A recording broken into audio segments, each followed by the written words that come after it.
Moi ben, pois, sen máis preámbulos, damos comezo a primeira intervención, a conferencia inaugural por parte de Xusto Beramendi, as Irmandades da Fala e as culturas políticas en Galicia e na España de entreguerras. Non precisa de maior presentación, pero sí recordar aos presentes que estamos ante o máis importante especialista en nacionalismos, nacionalismo galego en especial, pero tamén en nacionalismos comparados da nosa universidade, ben coñecido pois por a súa obra, que se prolonga en diversos aspectos e temáticas inmensa de tentar resumir, pero que está ben acollida nunha obra fundamental que é de Provincia a Nación, que sería pois o epítome de toda unha longa vida dedicada de máis de 45 anos a investigación sobre nacionalismos. É para min especialmente grato darlle a palabra. Foi a mesma vez, durante todos estes anos, ao tempo, pois, mestre, colega e amigo, con quen tiven oportunidade de colaborar en diversos congresos, e hoxe pareceume de sempre pois a mellor maneira de comenzar este encontro ca súa intervención. Agradecendo a súa presencia, doulle a palabra a Xusto Beramendi. Moitísimas gracias. Bo día. Sí. Bueno, moitas gracias por esta desmesurada presentación. Non falan vostedes moito caso, porque tampouco é pa tanto. E gracias tamén á organización e ao Consello de Cultura Galega por invitarme a participar neste evento. Irmandades da Fala e Cultura Política. Bueno, as Irmandades da Fala veñen sendo estudiadas dende hai casi 40 anos. Por lo tanto, xa está casi todo o que había que decir sobre elas, non todo, pero casi todo o que había que decir sobre elas está dito.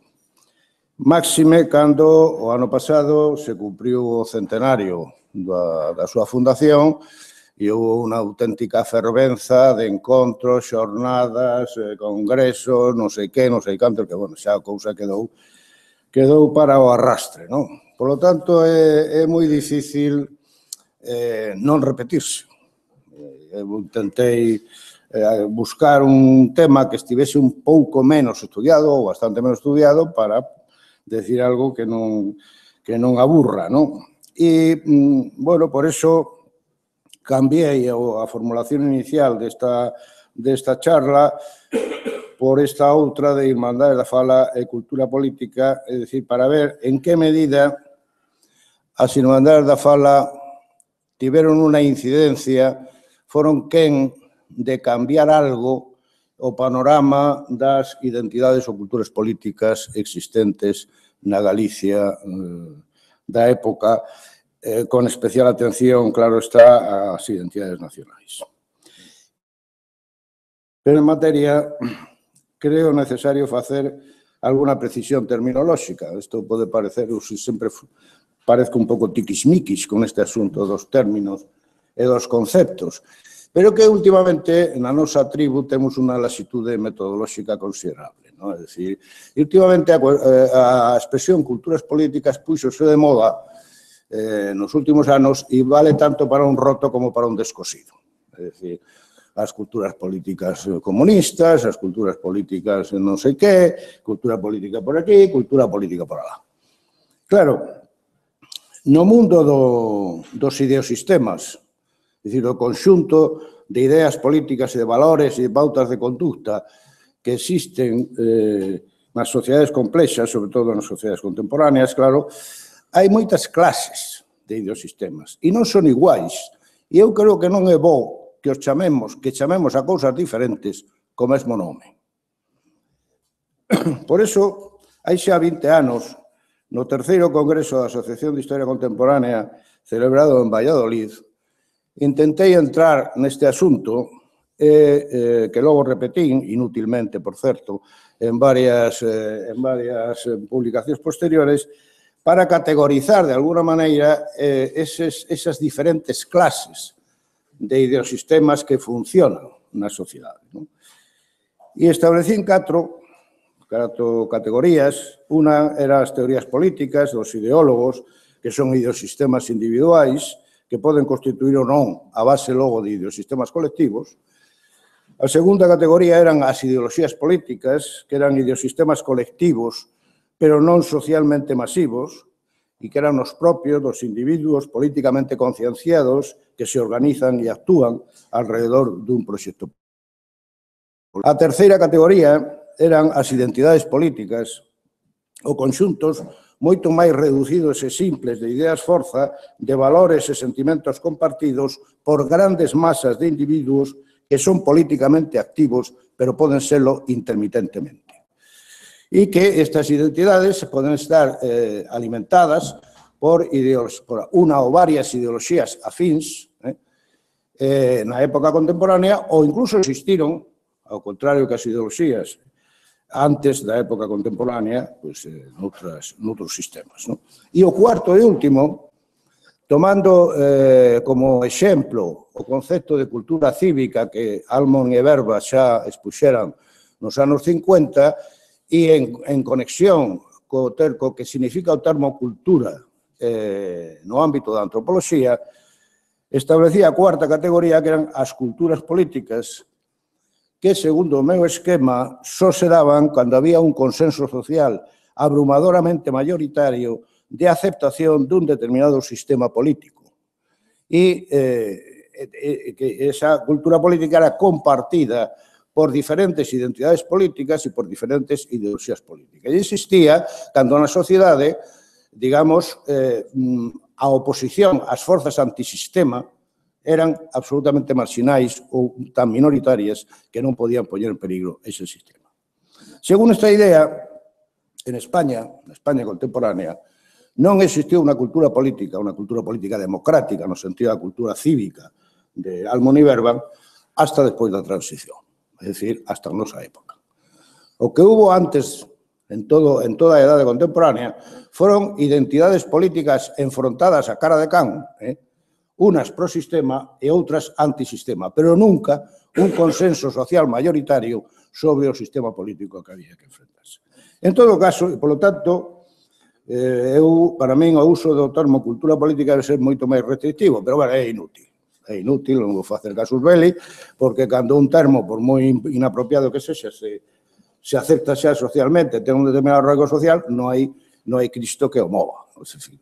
Empezando polo propio termo de ideoloxía, que como xa os astros os chamáramos astronomía. Pero, bueno, eu, en todo caso, vou utilizar aquí o termo identidades políticas para Galicia do período entre guerras, porque, evidentemente, nesa época, ni en Galicia ni en España, había un conxunto ou unha asunción social masiva do que debía de ser o sistema político en vigor, sino que había unas identidades políticas moi enfrentadas entre sí, cada unha con unha base social determinada, e isto. E cales eran esas identidades políticas que existían na Galicia entre 1916 e 1931? Bueno, pois, en primeiro lugar, estaba a identidade concordante co sistema en vigor, é dicir, co sistema da restauración, que asumía a monarquía parlamentaria non democrática, o clientelismo, o Estado confesional, o nacionalismo español centralista, etc. É dicir, esa era unha identidade política na que comulgaban tanto os conservadores como os liberais, é dicir, os partidos da quenda. Despois, pola extrema dereita, había unha identidade tradicionalista, coas súas diversas modulacións ideolóxicas e políticas, tendente a revertir cara atrás o sistema político a formas preliberais e a un catolicismo ultramontano. Logo, no centro-esquerda, estaba a identidade liberal democrática, tamén internamente diversa, pero partidaria dunha democracia representativa auténtica e preferentemente en forma de república. Isto de en forma de república ten moita actualidade, pero, bueno, non vamos a entrar en terrenos escabrosos. Bien, na esquerda, máis ou menos extrema, había, que podemos chamar identidade obreira, co seu proxecto colectivista a construir previa destrucción do capitalismo, pero profundamente escindida entre a súa versión socialista e a súa versión anarquista. Estes eran as que, a meu xuicio, as identidades políticas propiamente ditas que existían en Galicia. Logo había outras cousas. Por exemplo, un movimento social, o agrarismo, o movimento social máis importante da Galicia do momento, pero que non era unha identidade política, sino campo de batalla das outras identidades políticas. E que pasa co galeguismo? Co galeguismo político? Bueno, o galeguismo político estaba presente dende mediados do século XIX nas súas diferentes formas, primeiro o provincialismo, despois o regionalismo, a altura de 1916 era un regionalismo, por certo, nese momento padecendo un eclipse bastante fondo, pero en absoluto fora quen de dar lugar a unha identidade política, porque non tivera a forza organizativa e o arraigo social suficiente para que, digamos, fora dunha minoría, poderíamos falar dunha masa, ainda que fose unha masa minoritaria que asumise o seu discurso e os seus valores. Polo tanto, a altura de 1916-1918, ese regionalismo galego en trance de mutar a nacionalismo, coas Irmandades da Fala, era, de momento, un outsider político na súa propia terra. Naturalmente, coa súa existencia e a súa actividade, intentará superar esa marginalidade e construir a súa propia identidade política atraendo a unha parte suficientemente grande da sociedade galega. Para ver se o conseguiu ou non e por qué, vamos a contemplar tres aspectos. O primeiro aspecto é a natureza da mensaxe que ese nacionalismo galego nacente envía á sociedade e ver que partes desa mensaxe eran compartidas con outras identidades e que partes eran específicas do discurso irmandiño e estas partes específicas en que medida sintonizaban ou non cos valores predominantes neste ou naquel sector da sociedade galega. O segundo aspecto será o grado de eficiencia dos medios empregados polas Irmandades para conseguir ese obxectivo. E o terceiro, que acollida social tivo que grado de recepción positiva houbo nesa sociedade. Bueno, demasiadas cousas para tan pouco tempo, por certo, canto tempo teño? 5 minutos. Ben, empecemos polo discurso. O discurso irmandiño nas súas relacións coas demais identidades. A hora de analizar o discurso irmandiño convén non confundir o que era o programa oficial aprobado na primeira Asamblea Nacionalista celebrada en Lugo en novembro de 1918 co que era o conxunto do discurso, que tamén estaba formado por outras cousas aparte dese programa, porque o programa foi aprobado nun momento moi concreto, un momento en que na pugna que dende 1916 había no seo das Irmandades entre os que se querían manter no regionalismo de antes e os que querían dar o salto ao nacionalismo por un lado, e por outro lado, entre os a dereita casi sempre católico tradicionalista que entrou nas Irmandades a ver se a podían instrumentalizar e a esquerda filo-republicana e democrática que foi a fundadora dos primeiros grupos, esa pugna, a altura de novembro de 1918, estaba resolta de alguna maneira a favor da esquerda e a favor dos nacionalistas. Co cual, o programa que sae de Lugo é un programa moi progre, É un programa moi de esquerdas dentro do que, non da esquerda obreira, pero sí de esquerda liberal. É dicir, pero a composición ideolóxica do conxunto das Irmandades non era tan progre, sino que estaba dividida entre ese sector de esquerda, democrático, filorepublicano, etcétera, etcétera, e un sector de dereitas, conservador, ideolóxicamente moi próximo ao, digamos, neotradicionalismo católico, que de momento estaba a defensiva nese momento, pero que logo irá tomando posicións, irá equilibrando o asunto e, por tanto, irá diversificando o discurso das Irmandades. En todo caso, vamos a ver. No que atinxe ao proxecto político básico, ao sistema político básico que propoñen as Irmandades, no seu programa propoñen unha democracia representativa completa e unha erradicación do caciquismo. E, polo tanto, nesto coinciden cos demócratas de referente nacional español, fosen ou non republicanos, por certo, con uns demócratas que levaban moito máis tempo e tiñan moito máis arrego social, propoñendo ese sistema político.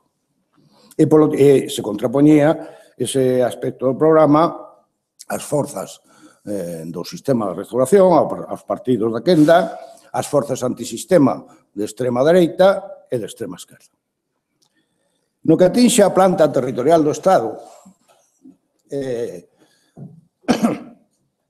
os irmandiños, en realidade, copian o esquema pimargaliano no que se refire á distribución territorial do poder. O copian neso e, polo tanto, aí coinciden con un republicanismo federal que, por certo, está neste momento xa en retroceso a favor dun republicanismo autonomista que está en avance. Sin embargo, había unha diferencia moi importante entre esta proposta irmandiña dun Estado federal radicalmente descentralizado e a mesma proposta dos republicanos federais. E é que para os republicanos federais o suxeito básico de soberanía é o individuo, que logo se vai federando escalonadamente, municipio, provincia, estado, etcétera, etcétera, mentras que para os nacionalistas galegos, como para outros nacionalistas subestatais, o suxeito básico de soberanía era a nación orgánica e, polo tanto, era un suxeito que viña predeterminado e non se construía dentro do propio proceso político. E isto, bueno, establece ao mesmo tempo un campo de encontro e un campo de desencontro coas distintas propostas federais. Respecto do sistema económico e das clases sociais, os irmandiños son bastante pouco precisos. É dicir, esa mensaxe confusa. E por eso, digamos, non ten moita capacidade de morder na sociedade, de arraigar na sociedade. Só hai un risco que salienta neste discurso, nesta cuestión, e é a centralidade do campesiñado. Centralidade por motivos de tipo ideolóxico, pola forma en que se define a nación galega, e tamén pola propia realidade, en parte pola propia realidade socioeconómica de Galicia, que daquela, pois, digamos, o campesiñado seguía sendo con moito o sector social máis importante e o que máis aportaba a economía e o máis decisivo. E por riba deso, en ese momento, era o que estaba máis activo desde o punto de vista reivindicativo con ese movimento agrarista que tiña un auxe e unha presencia cada vez maior. Pero incluso respecto á cuestión central que naquel momento había para os campesiños, que era a cuestión do foro, da abolición ou non abolición do foro e, por tanto, do acceso do pequeno campesiño á propiedade plena da terra, os irmandiños non eran moi claros. Falaban no programa de Lugo de de que había que conseguir ese acceso do pequeno campesino á propiedade plena, pero non decían como, non se mollaban entre se tiña que ser mediante a redención pagada polo Estado, a redención pagada polo campesiño, a abolición, etcétera, etcétera. Entón, e non se mollaban porque non se podían mollar. Porque no seu seo había, digamos, unha diferencia entre unha esquerda que si sintonizaba co agrarismo antiforal e máis reivindicativo, por exemplo, dun Basío Álvarez, e unha dereita que, por certo, en algúns casos, como no doutor Pedrallo, aínda era propietaria de foros, que optaba máis pola vía reformista social católica de non meterse na cuestión da propiedade e, en cambio, centrar todos os esforzos en cooperativas de produción, de modernización técnico-productiva da agricultura para unha vía menos subversiva, por decirlo así, para a mellora da condición do campesino. O caso é que, digamos, no ámbito socioeconómico, a proposta inmandiña é pouco clara e ten, polo tanto, pouco mordente. E, dende logo, a distancia, por suposto, da esquerda obreira, pero tamén de outros proxectos reformistas. Pasemos ao que eran os caracteres específicos do discurso mandiño, pois eran os que se derivaban directamente da súa formación nacionalista. Inda que non se utilizaban estas palabras, era o dereito de autodeterminación para constituir unha federación española ibérica. Por lo tanto, este era específico a medias, como acabamos de ver, porque de alguna maneira coincidía co federalismo. A cooficialidade do galego, a galeguización da cultura, a galeguización da administración, que os funcionarios fosen galegos, a supresión das diputacións provinciais, a sustitución dos concellos rurais, etc.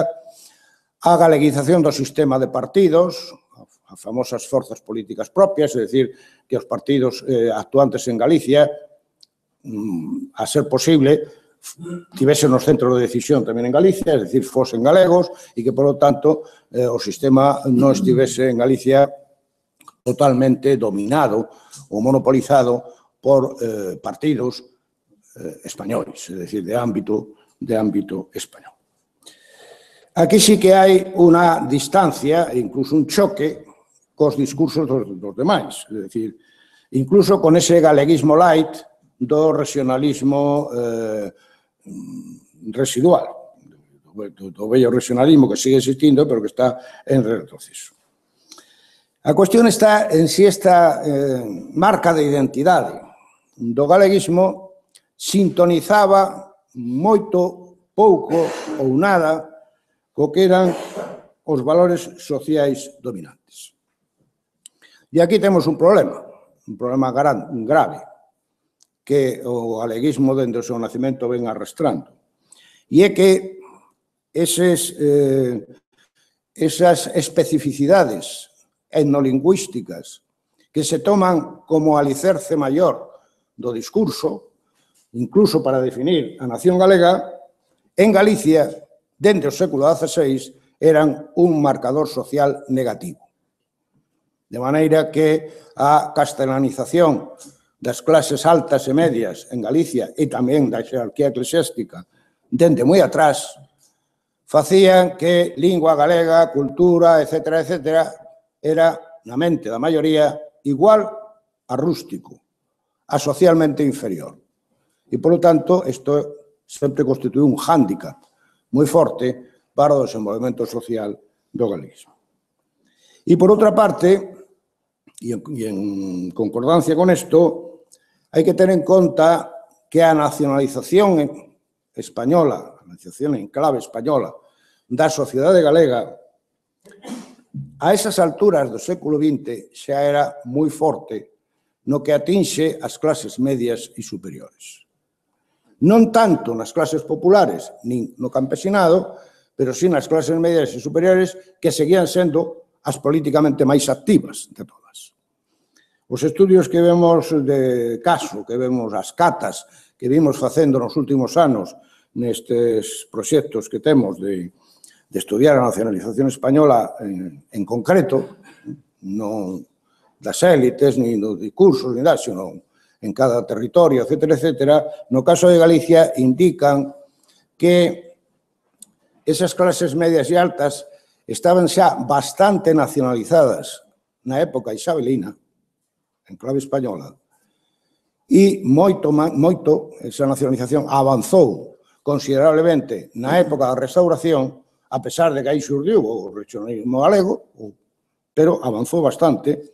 Tanto é así que cando chega o desastre do 98, a Liga Gallega da Coruña e a Revista Gallega, que eran as únicas organizacións regionalistas que había entón, ao contrario do que acontece en Cataluña, na antítese do que acontece en Cataluña, teñen un espasmo españolista.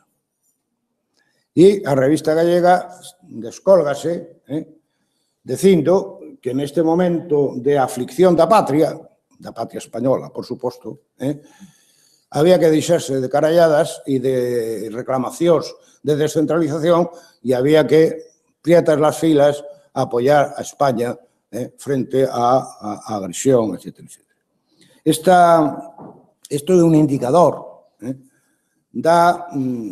digamos, da forza que tiña, a forza social que adquirira en Galicia a nacionalización española e do seu correlato, a febleza social que tiña unha identidade, unha pretendida identidade nacional alternativa á española. Bien, isto no que atinxe ao discurso. Acción irmandiña. Bueno, na acción política dos irmandiños hai que diferenciar tres etapas, como é natural. A primeira é a que vai de 1916 ao 23,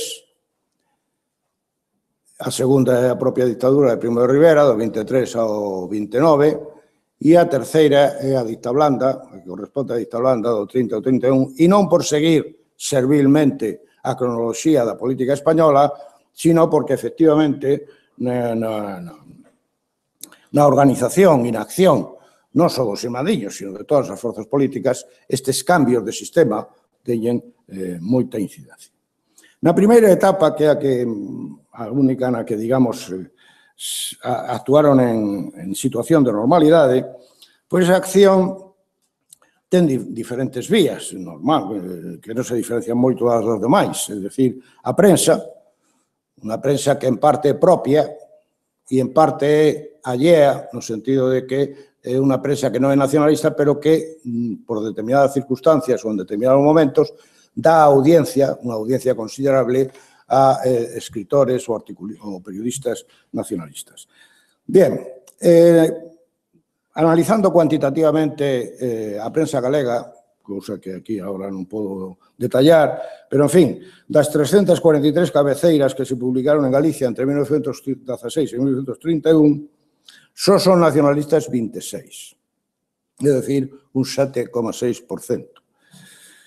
Se, ademais, temos en conta que a maior parte das cabeceiras son efímeras, que duran pouco, son comarcais, por lo tanto, teñen un ámbito de aplicación determinado, se facemos outro cálculo que teña en conta a periodicidade e a duración, que é o que eu chamo os índices de frecuencia simple, pois aínda baixa máis esa incidencia do nacionalismo na prensa, de maneira que o panorama, e recordemos que a prensa era daquela o único medio de comunicación de masas, porque ni había radio, casi non había radio, nin, por suposto, televisión, ni WhatsApp, ni cosas destas, pois, si tenemos en cuenta os índices de frecuencia simple, pues resulta que, evidentemente, as tres opciones maiores, con moitísima diferencia, era a conservadora, a liberal e a liberal democrática e a católico tradicionalista, e que o resto estaba a moitísima distancia. E, por tanto, a través da prensa hai unha certa incidencia sobre todo, por exemplo, a través do xornal Galicia, entre 1922 e 1926, que conseguiu ser uns de maior tirada, pero é unha incidencia pequena. Logo están os mítins, as conferencias e tal, ao que aos mandiños dedican unha grande cantidade de enerxía e que, bueno, van dando unha certa presencia, pero tamén unha presencia minoritaria. Están as declaracións, as peticións ao goberno pola autonomía de Galicia, as actuacións poucas nos poucos concellos no que había algún concelleiro nacionalista e pois os intentos de penetración no agrarismo. Estes sí que son máis continuos e algún froito dá ao final. É dicir, era raro o mitin agrarista no que non houvese un orador nacionalista. Tanto fose da banda de dereita, da dereita nacionalista, tanto los Diego, etcétera, como fose da banda esquerda. Era moi raro un mitin agrarista que non tivese ese nacionalista. E, cando as irmandades se escinden, en 1922 se forma a ING consigue camelarse, de alguna maneira, a Basilio Álvarez. Basilio Álvarez lle dá unha gran acollida, barra libre prácticamente, aos escritores da ING en la zarpa, e hai unha especie de pequena lúa de mel por arriba entre a cúpula do agrarismo de Basilio Álvarez e a cúpula da ING, que consigue que no Congreso da Federación de Sociedades Agrarias, o Congreso Regional Agrario, celebrado en Tui, en xullo de 1922, na conclusión 12ª, fose pedir la autonomía de Galicia e de los ayuntamientos. Lo cual, bueno, non estaba mal. E que o propio Basilio Álvarez, nun dos seus arrebatos incendiarios como tal, pois no discurso de clausura dese congreso, encarándose, dio cronista, encarándose con el poder central, dice que puede cortar las amarras cuando quiera, ahí es nada, porque a Galicia, que es una nación bien acusada, del Bierzo allá, nada se le perdió. Bueno, digamos, esto de continuar, ao mellor puidera dar lugar a que as irmandades acabaran facéndose coa dirección política de parte, polo menos, do movimento agrarista e, a través deso, cunha base social campesiña considerable. Pero chegou Primo de Rivera e mandou parar. É dicir, que iso quedou interrompido en setembro de 1933 e o feito é que, cando analizamos a composición socioprofesional dos nacionalistas deste momento, non hai ni un só campesiño, ni uno. E, polo tanto, todo isto quedou nunha especie de amago, ou de, perdón pola expresión, de coitos interruptus, que non permitió ás irmandades penetrar socialmente por aí. E logo, hai un aspecto que é o fundamental e que é debido en boa medida a esa heteroxenía ideolóxica, a esa división, unas veces soterrada, outras explícita, entre a dereita e a esquerda das irmandades. E ese factor fundamental, que está intimamente relacionado co anterior, é a debilidade e inestabilidade organizativas. As irmandades como organización foron un auténtico desastre. Como, digamos, constructoras de un discurso político teóricamente moi rico, como impulsoras do que podemos chamar o segundo rexurdimento cultural galego, etc., foron un éxito. Pero, como organización política, foron un fracaso. De todas as irmandades que se fundaron entre 1916 e 1923, só unha, que é a de Coruña, existe ininterrumpidamente durante todo ese período. E consigue un número de afiliados, un tipo de organización, e unha presencia na cidade aceptables. De maneira que, bueno, pois a Irmandade da Fala da Coruña en moitas cousas non tiña moito que envexar ao Casino Republicano, a tal e cual. E prova diso que foi a única Irmandade que conseguiu nas municipais un concelleiro electo como tal Irmandade, que foi Luis Peñanovo en 1920. Logo hai outras dúas moi estables, que son as de Santiago e Betanzos, pero pequenas. E logo hai 4 máis que, sin cubrir todo o período, teñen unha certa estabilidade, que son Ourense, Viveiro, A Estrada e Vilalba. Pero as 20 e tantas que chegou a haber, as demais nada. Hai moitas irmandades que se fundan, se disolven ao cabo dun ano, se volven a fundar ao cabo de outro, volven a desaparecer, é dicir, entre 1916 e 1922, momento en que se produce a escisión, hai 29 actos fundacionais, dos que só un, insisto, da Coruña, dá lugar a unha irmandade ininterrumpida durante todo o período. Logo, na cuarta asamblea de Monforte, en marzo de 1922, se produce, como ben sabemos, por mor das discrepancias tanto tácticas como organizativas, a escisión entre a Irmandade da Fala da Coruña, que era máis da mitad do total, por unha banda, e algunhas pequenas, e o resto que, seducido pola retórica de nacionalismo puro e radical de Vicente Risco, pois se xuntan na Irmandade Nacionalista Galega, que intenta un esquema organizativo máis propio dun partido político serio. O que pasa é que esa experiencia queda tamén cortada en setembro de 1923. A segunda etapa, a de Primo de Rivera, pois se pode resumir moi fácil. Caput. É dicir, que a chegada da dictadura implica a desbandada absoluta total de todas as irmandades, agás a da Coruña, que, aínda que moi reducida, resiste durante toda a dictadura e sigue publicando, a pesar da censura e todo eso, sigue publicando o órgano oficial do movimento, que era a Nosa Terra. Sin embargo, esta represión de Primo de Rivera ten dous efectos que se farán notar na terceira etapa.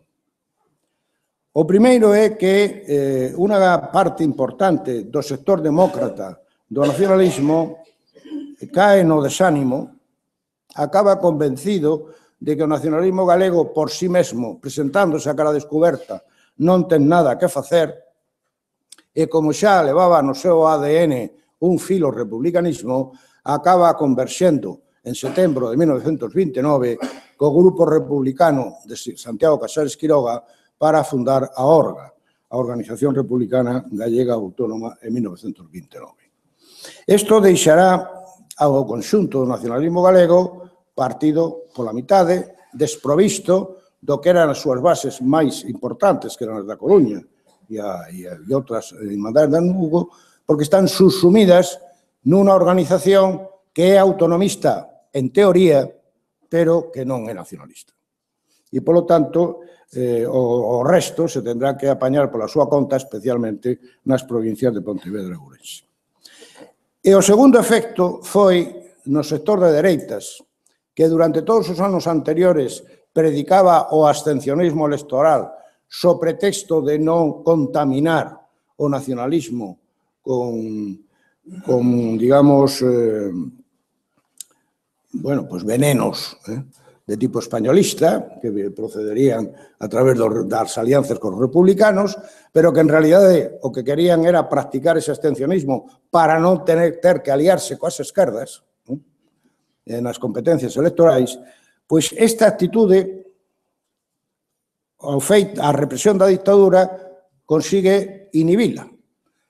De maneira que a dereita do nacionalismo acaba convencida de que ao mellor é imprescindible aliarse con partidos republicanos españois de centro-esquerda ou de esquerdas si se quere conseguir algo. Si se quere conseguir algo. E isto se manifestará na terceira etapa. A terceira etapa, a de 1930 a 1931, teño até cuarto, non? Sí. Vale. A terceira etapa é a da dicta blanda, na que, como todos sabemos, pois hai unha maior tolerancia coas actividades, coa prensa, etc., da oposición por parte de Dámaso Berenguer primeiro e de Severino Aznar despois, e isto provoca unha reactivación, facilita unha reactivación de todas as opcións políticas, tamén do nacionalismo.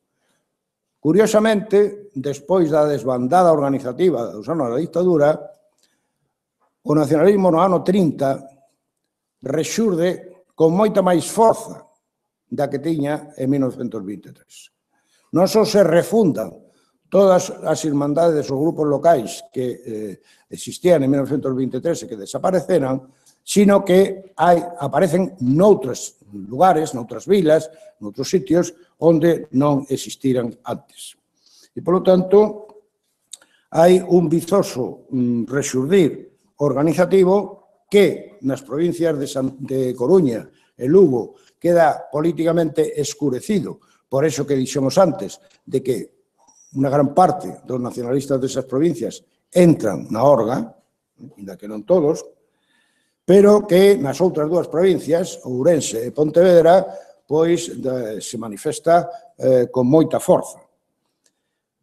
Concretamente, na provincia de Ourense, resulta que a Irmandade da Capital, que nunca saíra dos seus límites, aproveitara os anos da dictadura para implantarse en toda a provincia, creando unha tupida rede de comités vilegos en toda a provincia. Xurden así o Grupo Autonomista Galego de Vigo, encabezado por Paz Andrade, con bastante forza na cidade e con ramificacións na parte sur da provincia de Pontevedra. Na capital, algo despois, Labor Galeguista de Pontevedra, que era máis ben cultural, pero sobre todo o Partido Galeguista de Pontevedra, que tamén ten as súas filiais no resto da provincia, e o Grupo de Ourense.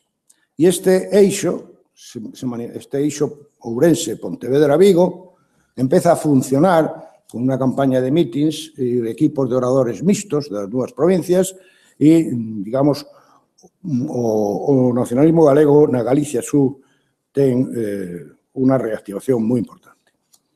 Sin embargo, o papel do nacionalismo na chegada da República é mínimo, por non decir nulo, porque seguían estando bastante fora do xogo.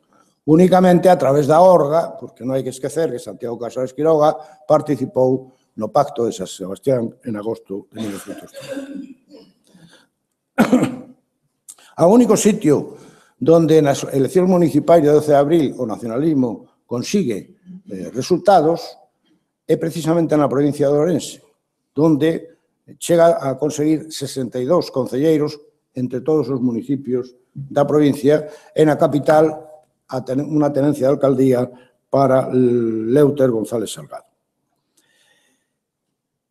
E o 14 de abril, cando se proclama a República, pois tamén o nacionalismo non está excesivamente presente. O que si é certo é que inmediatamente todos os grupos nacionalistas e todas as tendencias nacionalistas apostan claramente pola República.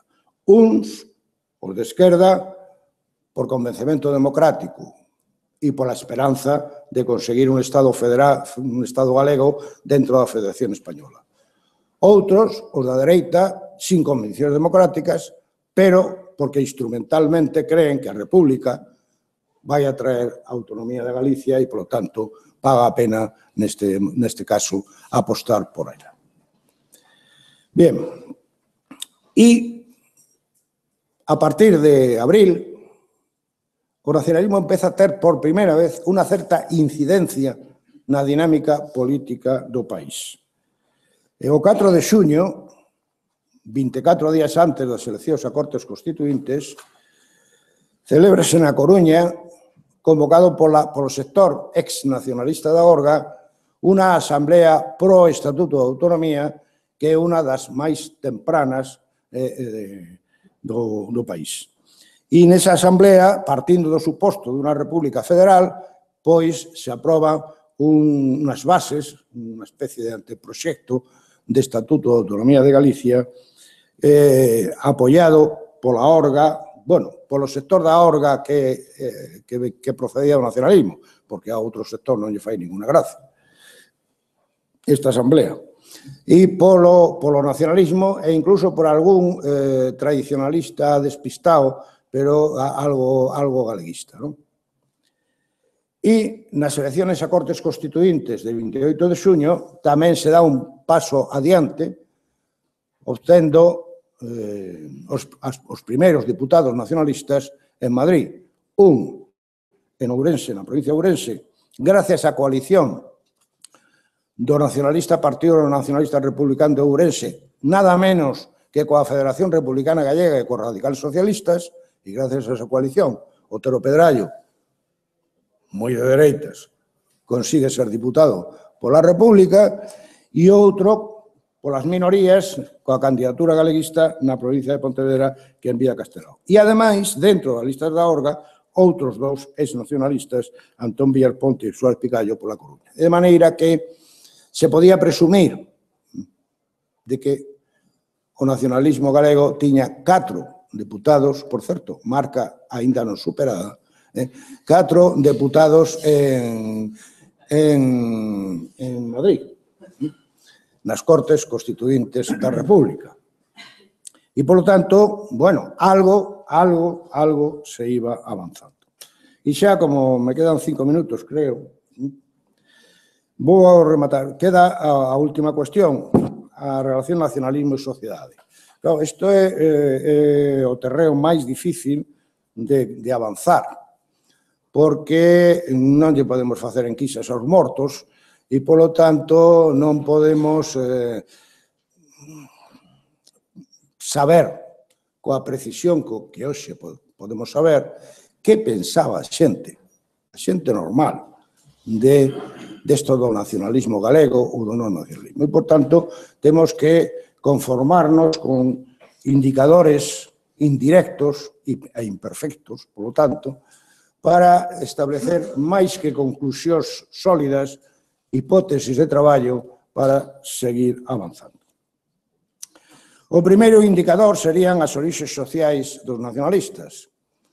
Eso sí que se pode estudiar moi ben, o teño tabulado, e podemos decir que, como acontecía dende o nacemento do galeguismo político a mediados do século XIX, no umbral da República, no limiar da República, o 84% dos afiliados eran deso que podemos chamar clases medias. Dese 84%, un 16% eran comerciantes e pequenos industriais, un 55,5% eran profesionais liberais, funcionarios e intelixencia, e, por tanto, que, digamos, a matriz social das irmandades estaba ancladísima nas clases medias. Burguesía, entre comillas, 5,12%, é dicir, empresarios de certo fuste, financeiros, etc. Moi pouco. Clases populares, empregados, obreiros, campesiños, etc., 10%. Dos que campesiños, insisto, 0%. Casi todos eran white collars, é dicir, empregados, e un pouco máis. Algún autónomo. Segundo indicador, el peso del nacionalismo na prensa, xa o vimos. Terceiro indicador, as relacións con outras forzas políticas e con outras entidades sociais de gran peso. Bueno, as relacións só eran boas con un sector do agrarismo e con unha parte do republicanismo. A parte do republicanismo autonomista, inda que había certos rifirrafes de familias veces, pero, bueno, se podía decir que eran aceptables. E eran moi malas co resto. Cos obreiros non había feeling, é dicir que despois de un intento inicial de Antón Villarponte nun mitin en Ferrol de repartirse o mercado dicindo que para os partidos obreiros a cuestión social, para o nacionalista a política, cousa que, claro, non foi a ningures, pois, despois deso, digamos, hubo ou indiferencia ou hostilidade. No caso dos anarquistas, máis hostilidade que indiferencia, no caso dos socialistas, máis indiferencia que hostilidade. E, polo tanto, cos obreiros nada que hacer. E coa Igrexa, que tiña moita influencia aí en Galicia, moita, salvo unha minimísima minoría de gregos galeguistas, pero moi pouquiños, a actitude da Igrexa, sobre todo a xerarquía, era de indiferencia tamén, e cando o nacionalismo empezou a poder erguer a cabeza, pois máis ben de enfrontamento. Por lo tanto, mal situado no tablero político. E en canto ás clases sociais, insisto, que non se coñece moi ben, e este é o campo que queda por estudiar, pois dos campesiños, o máis probable que a gran maioría dos campesiños nin siquiera soubese que carallo era eso do nacionalismo galego, e do galeguismo. E os que estaban máis politizados por estar metidos nos movimentos agrarios, bueno, pois non había antipatía, pero tampouco había excesivo entusiasmo. Logo, nos anos 30, isto cambiará. Cando o agrarismo organizado desaparezca, bastantes sindicatos e sociedades agrarias vilegas ingresarán en bloque no Partido Galeguista, pero iso será na etapa da que aquí nos ocupamos. E en cuanto á burguesía, pois, salvo a familia Peinador, propietaria de Augas de Mondariz e do Balneario de Mondariz, que era galeguista dende o ano de Catapún Chinchín, porque xa o era no regionalismo e que seguía sendo agora, e certas axudas, tampouco para botar foguetes, pero certas axudas do Banco Pastor en forma de publicidade ou de Calzados Senra ou tal e cual, o resto da burguesía, o nacionalismo, ou non sabía, quer dizer, ou non lle daba importancia, ou, cando pensou que podía empezar a ter importancia, puxose en frente. Sobre todo a burguesía viguesa, que hai que ver as alegacións que mandou a Cámara de Comercio de Vigo ao proxecto de estatuto nos anos 30, non? A exclamación de Otero Pedrallo nunha carta, a lamentación de Otero Pedrallo nunha carta, resume perfectamente a situación. Ai, si tivéramos un vulgar millonario connosco. Bueno, conclusión. As irmandades, pese aos seus bons resultados no eido da cultura, do que aquí nos falamos, non son quen de alterar o mapa das identidades políticas existentes en Galicia entre 1916 e 1931, nin, por conseguinte, de xerar unha identidade política propia. Entendendo o que eu entendo por identidade, é dicir, unha base social alrededor do proxecto nacionalista. Simplemente crean algunhas das bases necesarias para avanzar nese camiño, avance que se acelerará notablemente en 1932-36, cousa que aquí non nos ocupamos, para quedar bruscamente interrompido no ano 36. Gracias.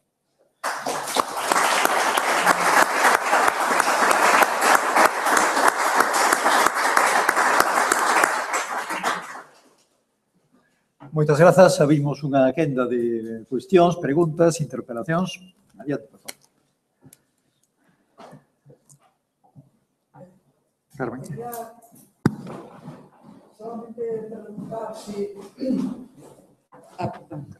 Quería solamente preguntar a Xusto si o diñeiro dos ricos ou menos ricos emigrantes non tuvo algo que Nada. Non.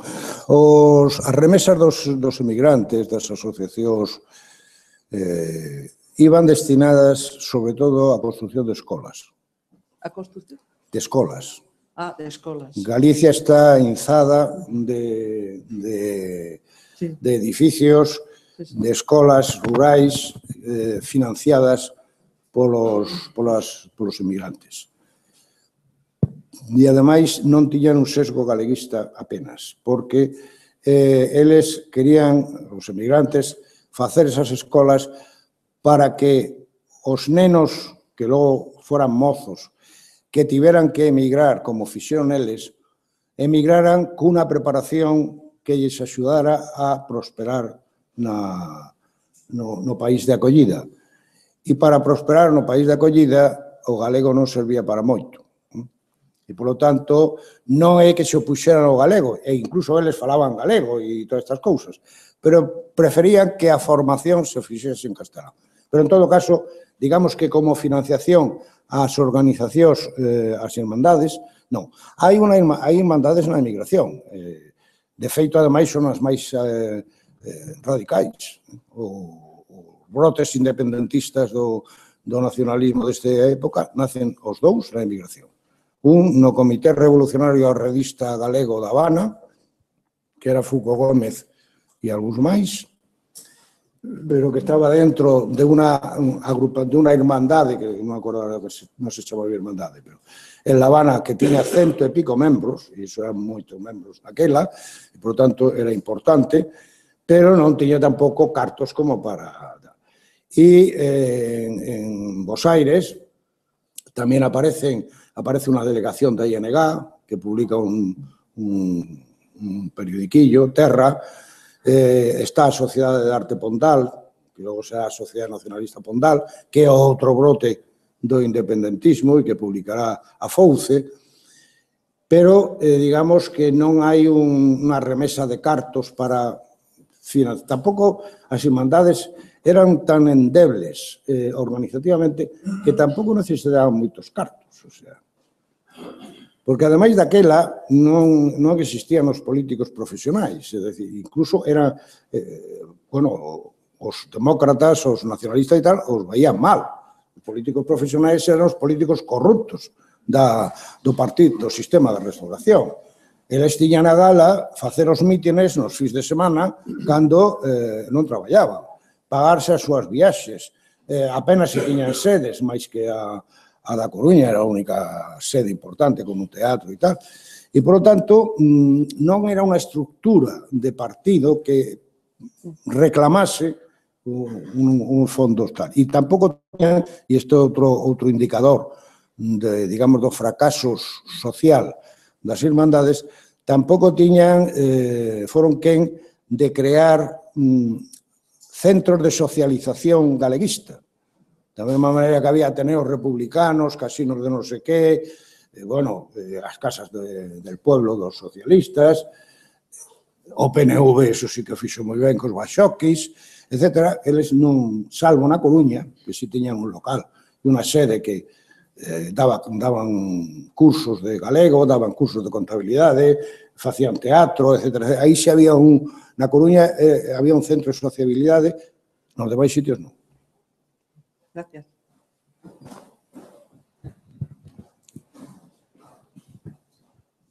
Adiante.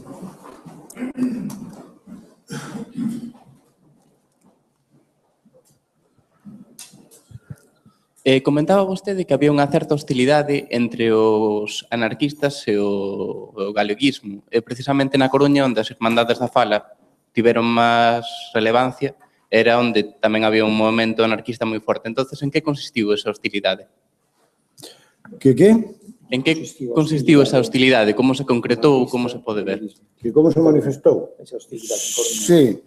Bueno, pois se manifestou de diferentes formas. Ao principio, sorprendentemente, cando empezan as irmandades, como non se sabe moi ben que eran, todo o mundo pensaba que se podía aproveitar delas. E houve unha certa tolerancia universal respecto das irmandades nos seus primeiros 2 anos de tal. Incluída unha publicación anarquista da Coruña que, bueno, non tal. Pero despois se manifestaba, pois, por exemplo, cando Lois Porteiro organiza un mitin aquí en Santiago de Compostela, e Lois Porteiro defendera, por exemplo, as víctimas da represión da Guardia Civil contra os campesiños en Neira, e era unha persoa progresista, etcétera, etcétera, os anarquistas de Santiago lle boicotaron o mitin. E,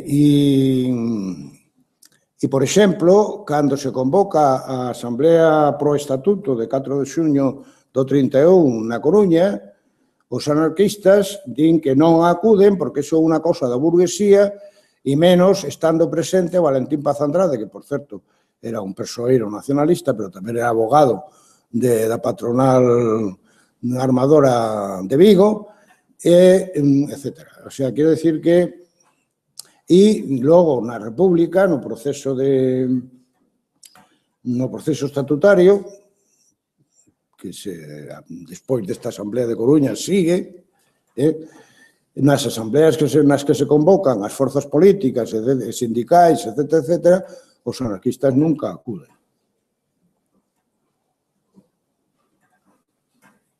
Ademais, era normal, eles funcionaban co cliché de que todo nacionalismo é reaccionario.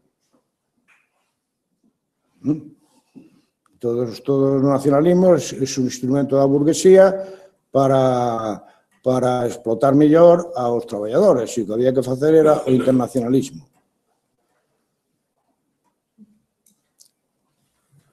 A ver, me callei por dentro. Xusto hai un tema que quizá non este suficientemente estudiado, que é a penetración ou a posible influencia que tuvera a masonería nos irmandiños. Podes decir algo sobre eso? Bueno, eso ten moi estudiado Alberto Balín. Eu non detectei nas irmandades esa presencia, pero eso non quere dicir que non existise. De todas maneiras, non hai manifestación. Onde si está demostrada digamos, a pertenencia á masonería de algúns persoeiros é na fase regionalista. E iso demostrou Albert Balín, que estudiou este asunto. Por exemplo, o Xío Carreal Dao, que é un regionalista de moito renombre, pois si formou parte dunha loxia da cidade da Coruña. Pero eu non creo que tivesen... Ao mellor había algún por aí, como ademais se agochaban e non decían que eran masóns e tal cosa, a lo mejor había algún por aí metido, pero, dende logo, eu creo que non tivo influencia ninguna no asunto.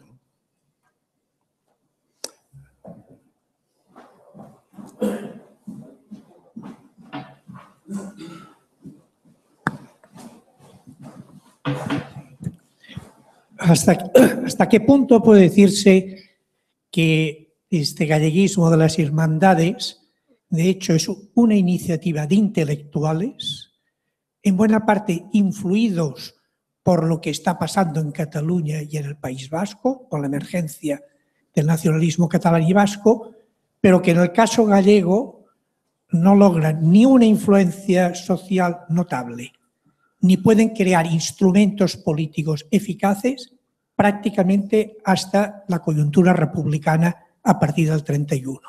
Por lo tanto, hay un cierto divorcio entre los iniciadores y su eficacia social, que será el nuevo marco republicano el que permitirá una eficacia, lo cual implica que no pueden luchar frente a las inercias políticas de la Galicia del sistema de la Restauración. Sí, lo acabas de definir muy bien. Es decir, que yo creo que hay una orfandad social del galleguismo que no se empieza a romper hasta la época de la República. La fundación del Partido Galleguista en diciembre del 31 y los 4 años y medio que pudo actuar en normalidad son un auténtico punto de inflexión en digamos, la trayectoria histórica del nacionalismo gallego y especialmente en este aspecto que estamos tratando aquí. es decir, en su incidencia social y en su capacidad para arraigar socialmente. Hasta ese momento hay unos bloqueos poderosísimos en la sociedad gallega que hacen que el nacionalismo sea digamos, exclusivo de una minoría que por ideología, por sentimiento, por lo que sea, crea, eso sí, crea un discurso muy rico, porque eso es verdad, y se empeña en crear unas organizaciones que no acaban de cuajar, ¿no?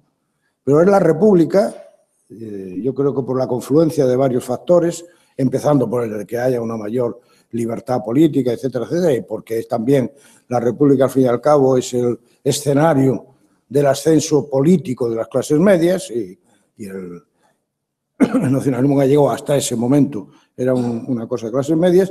Efectivamente, hasta el año 32-36, digamos, estamos en ese bloqueo. Empieza a anunciarse el cambio ya en la dicta blanda.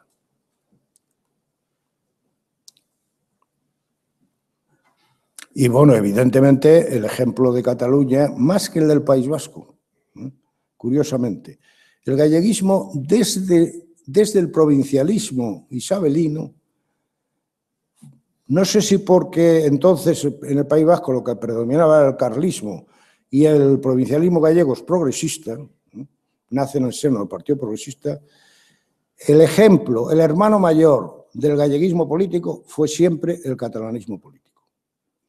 Y el nacionalismo vasco no empieza a tener una cierta influencia o una cierta presencia en las relaciones del nacionalismo gallego, también hasta los años de la República. Hasta los años de la República, no. El único vasquista que había dentro de la plana mayor de las Hermandades era Antón Losada Diegues,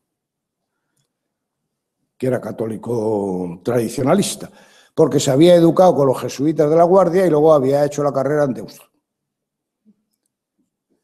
Y porque además era muy católico, o sea, quiero decir que se juntaba todo, ¿no? O sea, ese era el único, pero era una excepción. Los demás eran todos se miraban en el espejo de Cataluña, pero no en el del País Vasco. Y esa influencia fue muy importante, o sea, evidentemente. Neste último sentido, un tema que ti tes explorado moito, que son a tensión política ideolóxica entre o sector máis católico tradicionalista e a republicana. Podías aprofundar un pouco nese aspecto que apareceu na tua intervención? Pero es que como factor interno. Eso da para una tesis. Vamos a ver. Sí, bueno, esa tensión, que tú la estudiaste muy bien para la fase regionalista, pues continúa, mutatis mutandis, con otros actores, con tal y cual, continúan también en la fase nacionalista. Es decir, lo que es muy curioso porque se da, por un lado nadie quiere romper el programa común. Y ese programa aprobado en Lugo, que es bastante izquierdoso, nadie lo pone en cuestión. Otra cosa es que luego se encargue la derecha de desactivarlo en la práctica política, oponiéndose radicalmente a cualquier alianza con los republicanos, etcétera, etcétera, ¿no?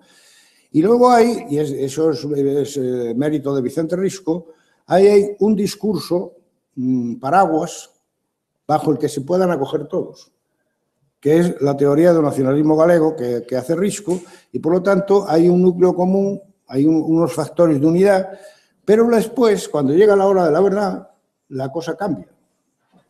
Porque claro, un Otero Pedrayo, un Risco y tal, están abogando por una retroutopía, es decir, por una Galicia en que se mantengan las formas productivas antiguas, en que, digamos, la ciudad penetre poco, el capitalismo penetre poco, los comerciantes son objeto de burla por Vicente Risco, no por CODEP, y por lo tanto el mundo moderno quede un poco fuera. Lo que pasa es que esa es una propuesta no violenta, no radical como la de Sabino Arana, sino más suave, más modulada, pero, digamos, poniéndole cercos a la modernidad en la medida en que se pueda para que la Iglesia y las élites locales conserven esa preeminencia. Eso sí, procurando que el campesino mejore su condición a base de las cooperativas, de las sociedades agrarias, etcétera, etcétera.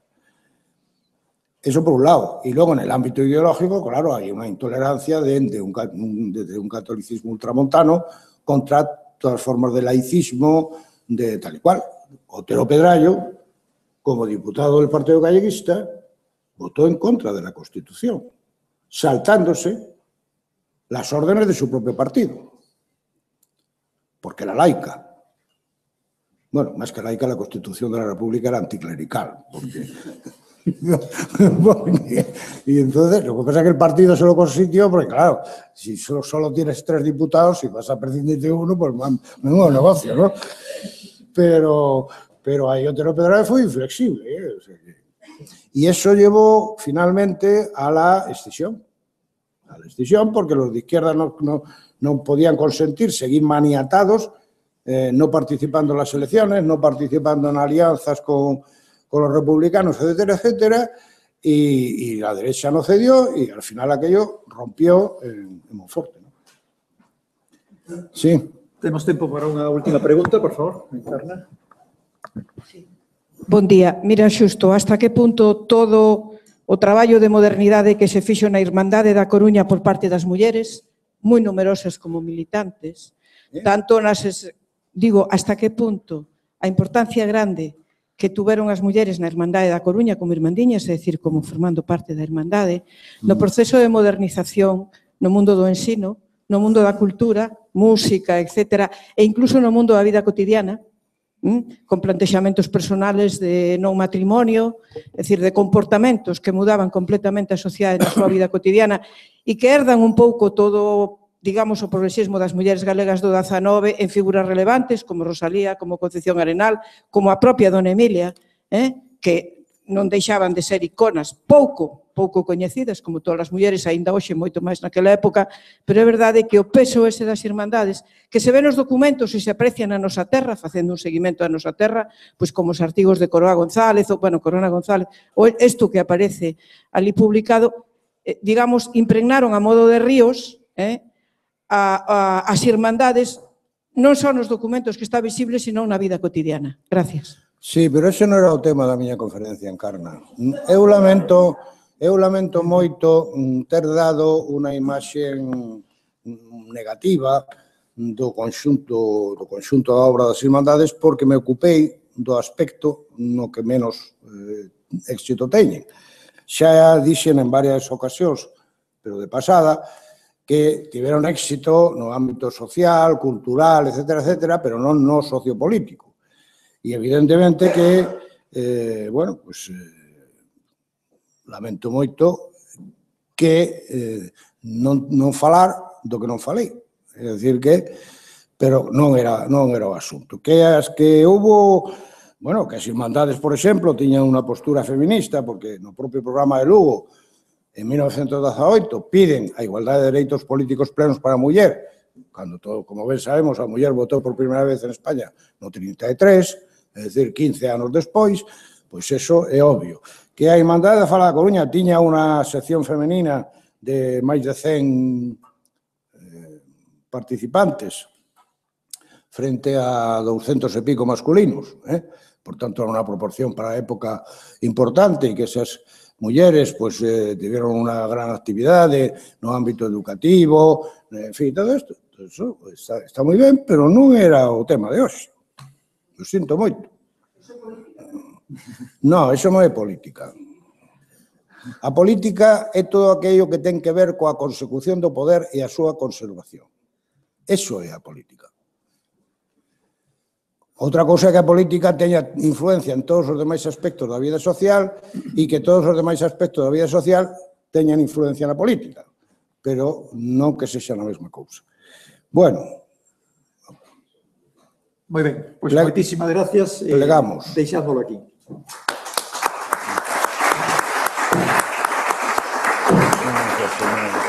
Reiniciamos ás 12 en punto, por favor.